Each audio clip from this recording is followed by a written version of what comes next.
To give out the Super Supporter Award, again, this is kind of a misnomer. I think this particular family, I'm talking about the Prevost family, who's been racing with us for many, many years.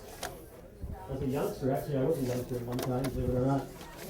Back in the 60s, I remember we trained horses. I worked for Bobby Searle. We trained them to appear at the fairgrounds. That way we could race at places like Luxembourg Casco and Sturgeon Bay and Seymour, etc. with the short hauls. And it was then that I actually met the Prevost family. Abe Prevost was the first one out of the clan to get a horse called Choice Spencer, and one called Billy's Birdie later on, Juanita, etc., etc. So he got it started back in the 60s, and his son Jim, who's passed away now, he had Sally's Girl, and he had Our Royal Direct, and a lot of good horses, Dina Grattan and Johnny Bales, etc., etc. And he had a lot of help.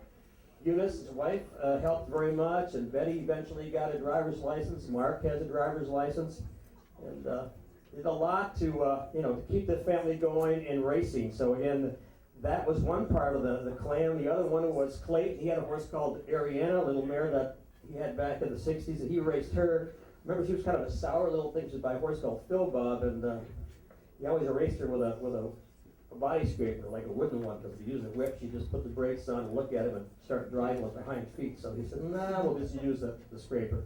Got along with her real well. And so Abe was the elder, and the family went to a lot of the fairs. They went up to northern Michigan to race. It was at Norway and Ironwood, and Abe had the whole crew come along, his wife Irene, and his son Rick. Rick's here tonight. Rick went on to be a very good driver in the Quad City Downs. He won over 530 or 40 races, over $1 million in winning. Where's Rick? Would you stand up for a moment, Rick, so we can all see you? There he is.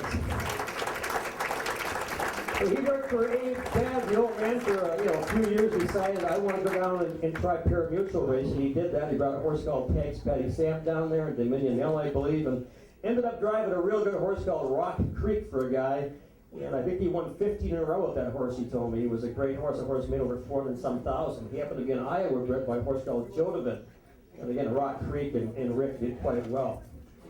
Rick eventually retired from racing, but again, he's a major part of the player in the Prevost history of harness racing in Wisconsin.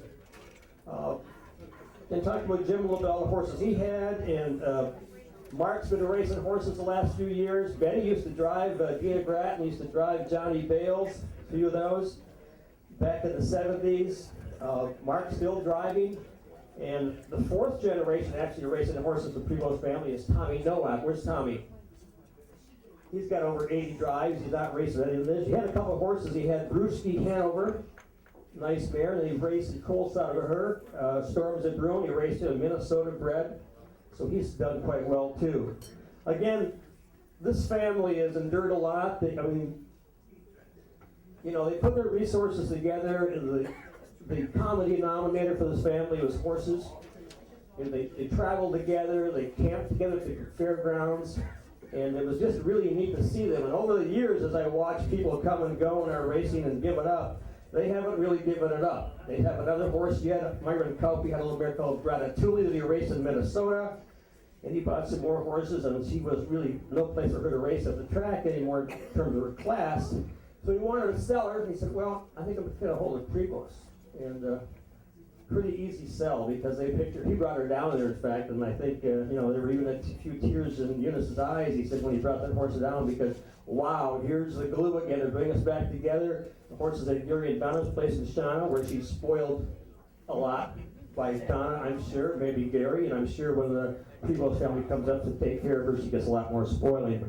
Anyway, over 50 years of racing in Wisconsin, I think that's really a huge accomplishment. So if you'd stand up, please, Prevost family, and if anybody wants to come up and talk about them a little bit. Mark's up there, let's see who's back there.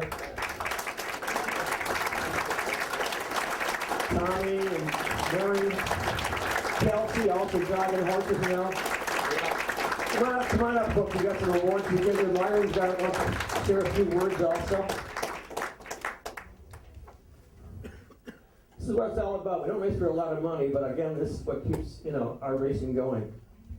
When you think of harness racing as a family sport, as long as I can remember, the Prevost family has been together, and they can come out and they'll always give a hand if I need something, which I usually do, can find somebody to help. Mark, can you do this for me? And that's passed now down to his son Joe. Joe, get over here, I need this and I need that, and they all always gladly do it. But I remember, back in the 70s, Jimmy would take the week off and work, go up to Norway, get the whole track ready, spend hours every day getting the track ready.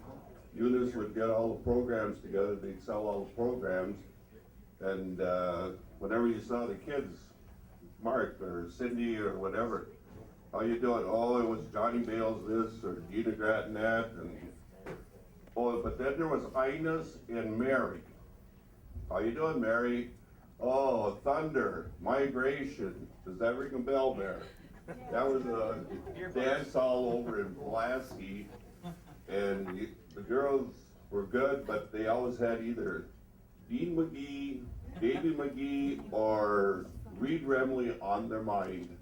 But they were always a good family to be with, and they had a truck. They would haul horses in the truck and open up the back gate and come down the ramp, and the kids would come out first and then the horses. But that was a good family, and they keep it on going, and I'm sure they'll be around for many years to come.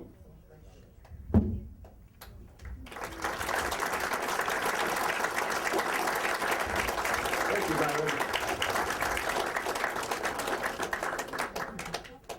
And the lady in the rascal up there, that's Eunice. Again, she is probably the one that keeps them all together right now. She's always been a fan, has been there for years, used to help train. I remember the first time I had to drive a horse was at Norway, Michigan, back in the early 70s.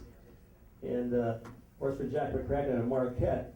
And she was working the gate selling programs there, etc. And my mother was afraid to go watch the race. It was my first drive. So she kept asking, Eunice was working the gate, where's Woody at? How's he doing? How's he doing? How's he doing? So she was afraid to go watch, but Eunice kept her informed. I think I was second. Since then, it's gone backwards, but I don't know. Let me make sure that came out.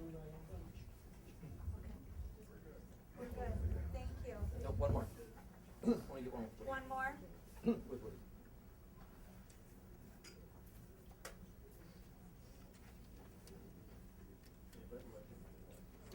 Can you come and kneel a little bit? If you Woody can't, can. okay, that's He'll good. never get back up. Yeah. No, that's okay.